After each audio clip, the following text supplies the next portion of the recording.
வணக்கம், சென்னை எஸ்கே கிச்சனில் இன்றைக்கி நம்ம டைகர் எறா அவரைக்காய் கிரேவி அதை தான் பார்க்க போகிறோம். நாங்கள் காசிமேடு போயிருந்தோம். இந்த மாதத்தில் காசிமேடில் ரொம்ப சீப்பாக எங்களுக்கு கிடச்சிச்சு. டைகர் எறாலாம் மற்ற நேரத்தில் போய் வாங்கினோம்னா 1500 2000 கிட்ட இருக்கும். இது இவ்வளோவுமே எங்களுக்கு 400 ருபீஸ்க்கு தான் கிடச்சிச்சு. இது எப்படி செய்யலான்னு பார்க்கலாம். எண்ணெய் வச்சுக்கலாம், சோம்பு போட்டுக்கலாம், வெங்காயம் தக்காளி நல்லா வதக்கி விடுங்க.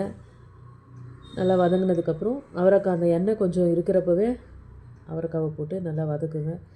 அப்போ தான் நல்லா அவரைக்காய் வேகும். அதுக்கப்புறம் மஞ்சள்தூள், உப்பு, இஞ்சி பூண்டு பேஸ்ட்டு, மிளகாய்த்தூள். இதெல்லாம் மிளகாய்த்தூள் வந்து ஒரு 3 ஸ்பூன் போட்டிருக்கேன். இஞ்சி பூண்டு பேஸ்ட்டு ஒரு 2 ஸ்பூன் போட்டிருக்கேன். தேவையான அளவு உப்பு போட்டிருக்கேன்.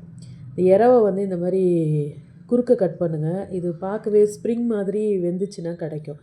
இது குழந்தைங்கள்லாம் பார்த்து ஆச்சரியமாக பார்ப்பாங்க. இந்த மாதிரி நீங்கள் ட்ரை பண்ணி பாருங்கள். அவரைக்காய் வந்து நல்லா சுண்டி தொக்கு மாதிரி ஆனதுக்கப்புறம் இந்த எறாவை போடுங்க.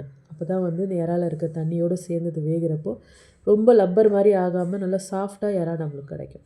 அதனால் இப்படி ட்ரை பண்ணி பாருங்கள். தேங்க்யூ ஃபார் வாட்சிங். Please like, share and subscribe.